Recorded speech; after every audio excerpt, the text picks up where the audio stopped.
Al final del partido hay una situación que creo totalmente evitable por parte de todos. Mi objetivo y mi intención, como siempre, es intentar separar a los jugadores para que no haya más problemas.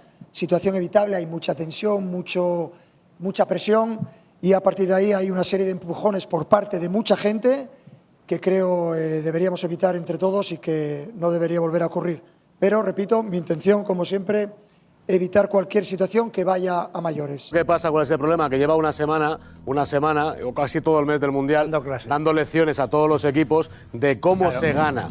De cómo se gana, de que la estrella no hace falta, mandando mensajes todos los meses, todo desde el principio de temporada. La se ve muy bien porque su equipo ha jugado muy bien, pero llega hoy para encumbrarse en el Mundial de Club, ganar todos los títulos y le pintan la cara. Le pintan la cara a un equipo que no tiene reacción, que no tiene actitud en la primera parte, que en la segunda lo intenta y no puede. Contra un Chelsea que tiene mucha estrella, mucho dinero, mucho tal también, pero no ha cohesionado un equipo en ningún momento. Y como él se ha dedicado durante toda la semana esta previa a dar lecciones a todos los equipos del mundo, que él sabe cómo se hacen los equipos, porque ya lo advirtió, pues hoy llegas, te meten 3. Cuando se habla de la elegancia en la victoria, se suele recurrir a la imagen de entrenadores que, después de conseguir un triunfo importante, muestran compostura, reparten méritos, sonríen ante las cámaras y posan junto a los trofeos como símbolo de la culminación de un trabajo bien hecho. La narrativa del éxito se construye sobre la base de la superioridad deportiva y la coherencia emocional de sus protagonistas, algo que el mundo del fútbol valora y, en muchas ocasiones, exige de forma casi intransigente. Sin embargo, el otro lado de la moneda, la derrota, expone la cara más vulnerable de esos mismos personajes que antes parecían infalibles. Cuando se pierde, la presión acumulada, la frustración, la impotencia y, sobre todo, el juicio implacable de la opinión pública se convierten en una losa que muchos no saben manejar con la misma elegancia que mostraron en la victoria. En este contexto, la figura de Luis Enrique, un entrenador con una trayectoria plagada de éxitos, se ve ahora envuelta en una de las mayores polémicas de su carrera tras protagonizar una agresión física al término de la final del Mundial de Clubes, un episodio que, lejos de pasar desapercibido, se ha convertido en material de debate internacional y en una llamada de atención sobre los límites de la pasión. En el deporte profesional, para entender cómo se llegó a este punto, es necesario retroceder unas semanas y situarse en el momento en que el Paris Saint-Germain, bajo la dirección técnica de Luis Enrique, afrontaba la recta final de una temporada que se había caracterizado por una narrativa dominante. La idea de que, para triunfar, no era imprescindible contar con una gran estrella mediática. Desde el inicio de la campaña, el técnico asturiano había defendido públicamente un modelo de juego colectivo, un bloque sólido y bien trabajado que priorizara la cohesión del grupo sobre los egos individuales.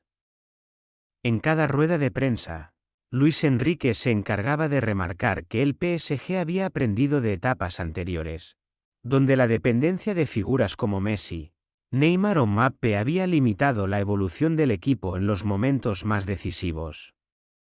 Con frases contundentes y una confianza que rozaba la arrogancia, el entrenador no dudó en repartir lecciones de cómo se construyen plantillas competitivas, cómo se gestiona un vestuario con perfiles diversos y, sobre todo, cómo se alcanza el éxito sin caer en la tiranía de una única figura salvadora. Este discurso caló hondo en buena parte de la prensa deportiva, que veía en Luis Enrique a un revolucionario de los banquillos, un técnico que había sabido reinventarse tras su etapa en la selección española y que, con mano firme, estaba llevando al PSG a la cima del fútbol internacional. Los resultados acompañaban esa narrativa. El conjunto parisino dominó la Ligue 1 con solvencia, avanzó con autoridad en la Champions League, y en el Mundial de Clubes, se plantó en la final tras superar a rivales de renombre. Todo parecía indicar que la gran noche de consagración estaba servida. Un triunfo en la final, frente a un Chelsea irregular pero plagado de talento individual, iba a convertirse en la guinda de un proyecto que, según su entrenador, demostraba que el fútbol era un deporte de conjunto, de sinergias y de disciplina táctica.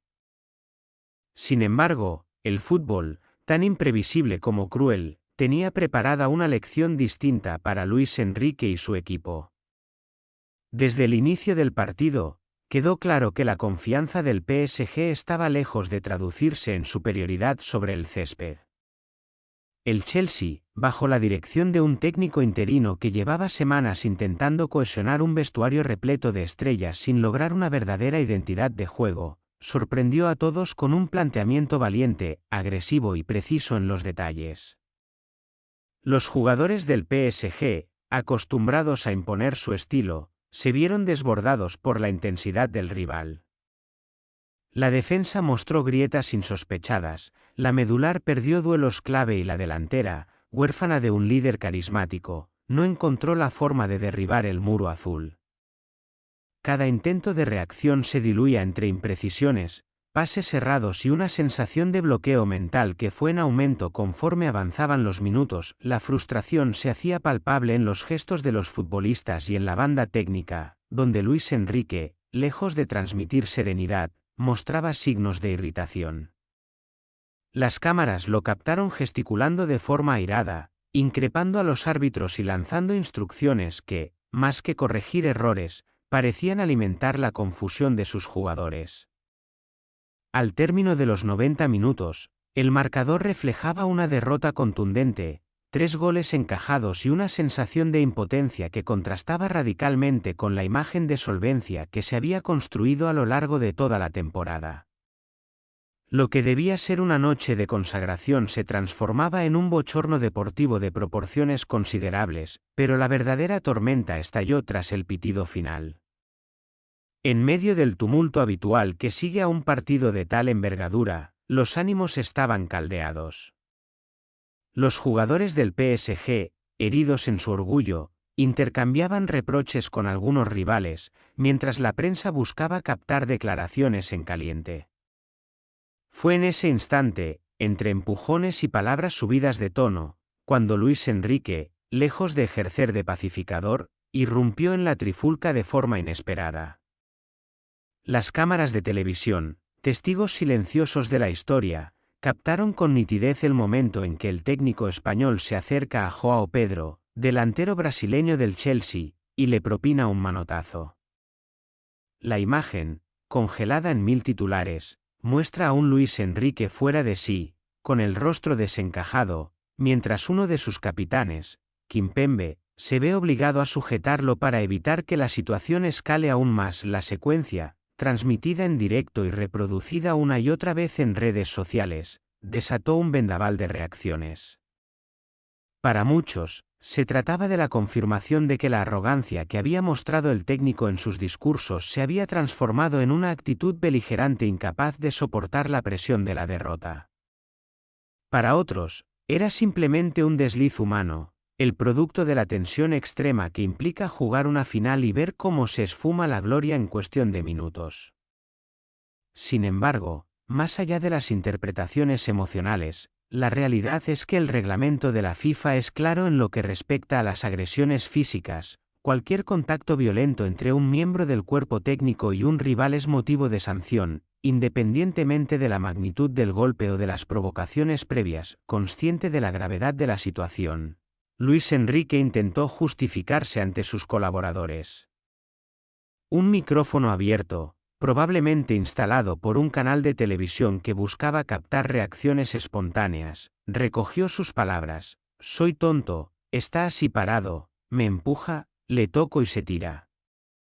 Una frase que, lejos de apaciguar los ánimos, encendió aún más la polémica, pues para muchos reflejaba la falta de autocrítica y el intento de minimizar un hecho que, a todas luces, era injustificable.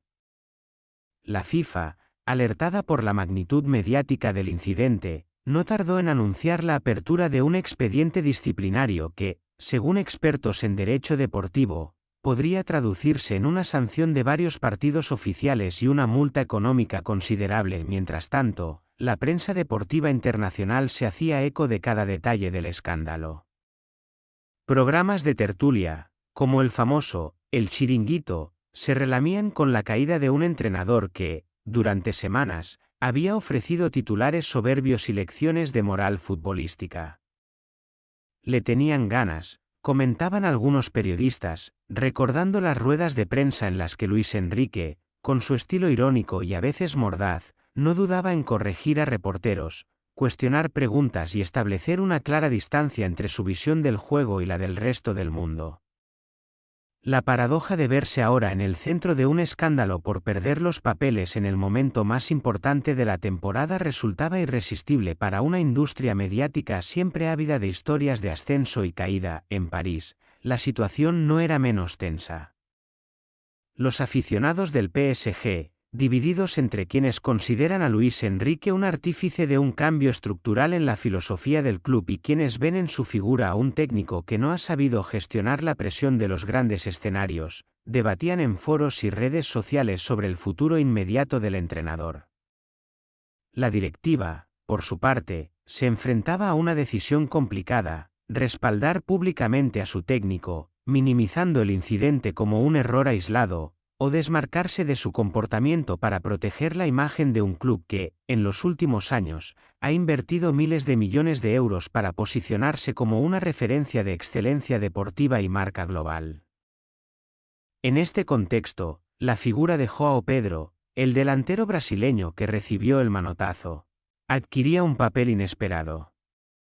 Lejos de entrar en la polémica con declaraciones incendiarias, el jugador optó por el silencio, una estrategia que, paradójicamente, reforzó la narrativa de la agresión injustificada. Cada imagen repetida en bucle, cada análisis en cámara lenta, subrayaba la asimetría del momento. Un entrenador, máximo responsable de mantener la calma, agrediendo a un futbolista joven, en un partido que ya estaba decidido. Para muchos, la falta de respuesta verbal de João Pedro era la prueba definitiva de su inocencia y de la falta de justificación del acto. La repercusión del caso traspasó los límites del deporte. Columnistas de opinión, psicólogos deportivos y hasta exjugadores de renombre se sumaron al debate sobre la presión extrema que rodea al fútbol de élite. Algunos argumentaban que este tipo de incidentes son la punta del iceberg de un problema más profundo: la incapacidad de muchos profesionales para gestionar la frustración en un entorno donde la derrota se vive como un fracaso personal, amplificado por la exposición mediática y la voracidad de una industria que exige resultados inmediatos. Otros, sin embargo, insistían en que el carácter de un entrenador se mide precisamente en los momentos de adversidad y que perder el control físico ante un rival es, en cualquier circunstancia, un acto reprobable que debe ser sancionado sin miramientos. Los precedentes históricos no juegan a favor de Luis Enrique. Aunque no es habitual que un entrenador agreda físicamente a un jugador rival, sí existen casos documentados de técnicos que perdieron los estribos de forma similar. Uno de los más recordados es el de Diego Simeone, quien en sus primeros años como técnico tuvo varios encontronazos verbales con rivales y árbitros, aunque nunca llegó a protagonizar una agresión física de este tipo. Otro caso, aún más extremo, es el de José Mourinho, famoso por sus salidas de tono, sus enfrentamientos dialécticos y sus gestos provocadores, pero que siempre se mantuvo en el límite de la confrontación verbal. La diferencia es que, en ambos casos, el carisma y la trayectoria de estos entrenadores sirvieron para amortiguar el impacto mediático de sus exabruptos, algo que en el caso de Luis Enrique parece más difícil de lograr, sobre todo porque su agresión fue captada por cámaras en alta definición y difundida en tiempo real por plataformas de alcance global. Mientras la FIFA analiza cada fotograma del incidente, los abogados del PSG preparan su estrategia para mitigar el castigo. Internamente, se discute la posibilidad de presentar pruebas de provocación por parte de João Pedro, basándose en imágenes que mostrarían un intercambio de empujones y palabras entre el delantero y algunos jugadores del PSG, como Donnarumma y Achraf.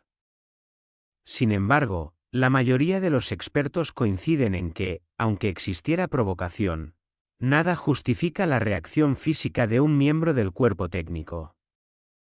El código disciplinario es claro y la jurisprudencia en casos similares refuerza la idea de que la figura del entrenador debe ser ejemplar. Por tanto, todo apunta a que la sanción será inevitable, aunque la magnitud de la misma dependerá de la interpretación final del comité disciplinario. A nivel institucional, el PSG se enfrenta a un escenario complejo.